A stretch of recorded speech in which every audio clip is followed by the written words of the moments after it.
रचना, उपसर्ग। कुछ अक्षर अथवा शब्दांश यदि किसी शब्द के प्रारंभ में जोड़ दिए जाएं, तो शब्द का अर्थ पूरी तरह से बदल जाता है। ऐसे अक्षरों अथवा शब्दांशों को उपसर्ग कहते हैं। उदाहरणार्थ, वन का अर्थ जंगल है। इसमें उपसर्ग उप जोड़ने पर नया शब्द उपवन बनता है, जिसका अर्थ बगीचा हो जाता है। इसी प्रकार राह में चौ तथा भूषण में आ उपसर्ग जोड़े गए हैं। उपवन, आभूषण, चौराहा। उपहार, उपहार। उपदेश, उपदेश। आकार, आकार। आजीवन, आजीवन। अवकाश, अवकाश। अपमान, अपमान। अनुक्रम, अनुक्रम। अनुकूल, अनुकूल। बदसूरत, बदसूरत। अनमोल, अनमोल। उपरोक्त शब्दों में क्रमशः उप, आ, अव, अप, अनु, बद, अन उपसर्गों का प्रयोग किया गया है। इनके प्रयोग से संबंधित शब्दों के अर्थ बदल गए हैं। उपसर्ग वे शब्दांश जो मूल शब्दों के पहले जुड़कर उस शब्द का अर्थ बदलें या उसके अर्थ में विशेषता उत्पन्न कर दें, उन्हें उपसर्ग कहते हैं। इसी प्रकार के कुछ शब्द और भी हैं। प्रगति, प्रगति। दुर्गति, दुर्गति। निर्बल, निर्बल। सबल, सबल। सहित, सहित। अहित, अहित। सरूप, सरूप। कुरूप, कुरूप। उपसर्ग के भेद। हिंदी भाषा में उपसर्ग के 4 भेद हैं। हिंदी उपसर्ग, तद्भव, संस्कृत उपसर्ग, तत्सम, संस्कृत अवयव। उर्दू उपसर्ग, आगत। 1. तत्सम संस्कृत उपसर्ग। तत्सम उपसर्ग वे उपसर्ग हैं जो संस्कृत से हिंदी में आ गए हैं। संस्कृत में 22 उपसर्ग हैं। इन उपसर्गों से बने अनेक शब्द हमें हिंदी में मिलते हैं। कुछ शब्दों के उदाहरण नीचे दिए जा रहे हैं। उपसर्ग, अर्थ, शब्द रचना। आ तक, समेत। आजीवन, आक्रमण, आजन्म, आगमन, आदान। अभाव, निषेध। अधर्म, अन्याय, अधम, अपरिचित, अगम्य। अनु, पीछे, समान, बाद में। अनुयायी, अनुसरण, अनुग्रह, अनुशासन, अनुकंपा। अधि, ऊपर, श्रेष्ठ। अधिवक्ता, अधिनायक, अधिकार, अधिग्रहण। अप, बुरा, हीन। अपमान, अपराध, अपशकुन, अपशब्द, अपयश। अभि, सामने, और। अभिमान, अभिनय, अभिलाषा, अभिनव। अव, बुरा, हीन। अवमानना, अवसान, अवकाश, अवगुण। अति, अधिक, अतिरेक, अतिरिक्त। अत्याचार, अतिक्रमण। आगे, प्रवेश, प्रसिद्ध, प्रगति, प्रदर्शन, प्रलय। प्रति, विरुद्ध, सामने। प्रतिकूल, प्रतिघात, प्रतिध्वनि, प्रतिनिधि। विशिष्ट, भिन्न। विनाश, विकार, विकल्प, विराम, विपक्ष। सम, पूर्णता, साथ, सम्मान, सम्मुख, संयोग, संशय, संभव। अच्छा, सुगम, सुलभ, सुबोध, सुकर्म, सुहासिनी। नीचे, निषेध, नियम, निरोध, निवास।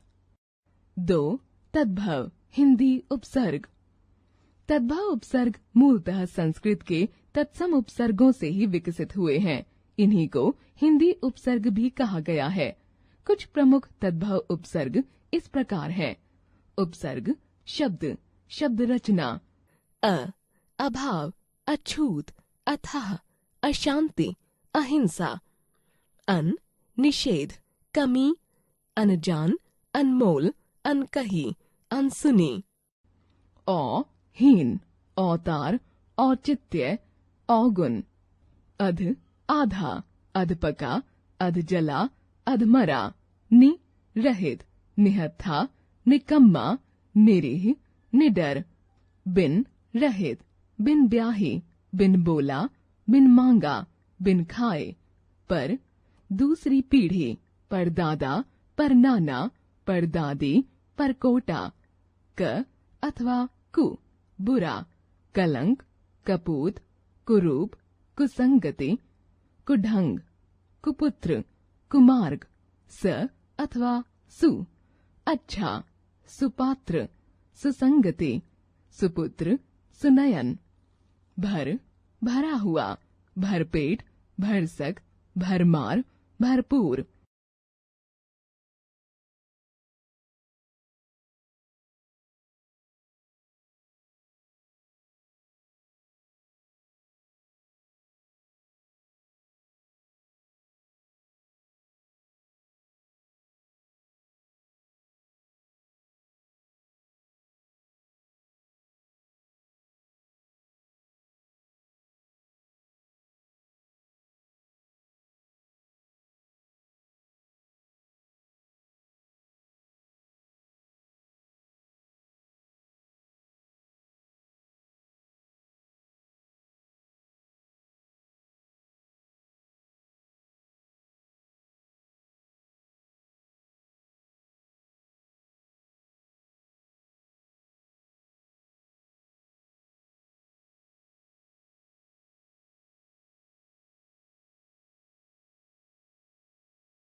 विदेशी उपसर्ग।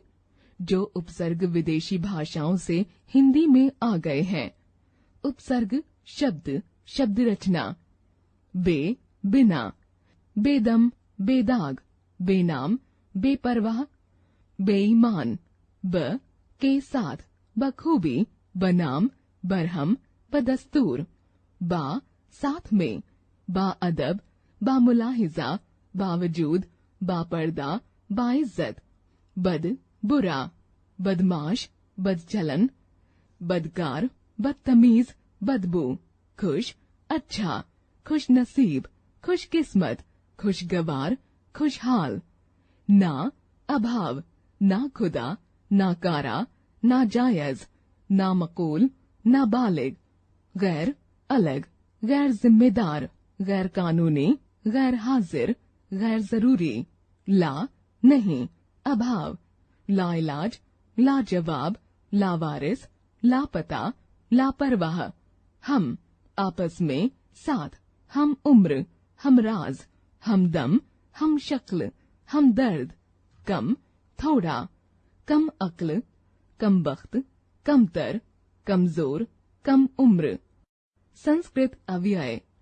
ये उपसर्ग संस्कृत के अव्यय हैं जो उपसर्ग के रूप में प्रयुक्त होते हैं, जैसे अ, सु, सत, अध, अंत, स्व, पुरा, चिर, सह इत्यादि।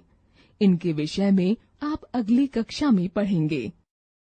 हमने सीखा, किसी शब्द के आरंभ में जुड़कर शब्द के अर्थ में विशेषता लाने वाले शब्दांश को उपसर्ग कहते हैं। उपसर्ग न तो स्वतंत्र रूप से प्रयोग किए जाते हैं और न उनका कोई स्वतंत्र अर्थ ही होता है। हिंदी भाषा में उपसर्ग के 4 भेद हैं। भाषा कौशल, बातों बातों में। बच्चों, आज हम उपसर्ग के बारे में पढ़ेंगे। ये उपसर्ग क्या होते हैं, अध्यापिका जी? उपसर्ग वे शब्दांश होते हैं जो मूल शब्दों के पहले जुड़कर उस शब्द का अर्थ बदलें या उसके अर्थ में विशेषता लाते हैं। जैसे? यदि हार में उप जोड़ दिया जाए तो यह हो जाएगा उपहार। अरे वाह, यह तो बहुत ही रोचक है। बातों बातों में हमने सीखा कि वे शब्दांश जो मूल शब्दों के पहले जुड़कर उस शब्द का अर्थ बदलें या उसके अर्थ में विशेषता उत्पन्न कर दें, उन्हें उपसर्ग कहते हैं।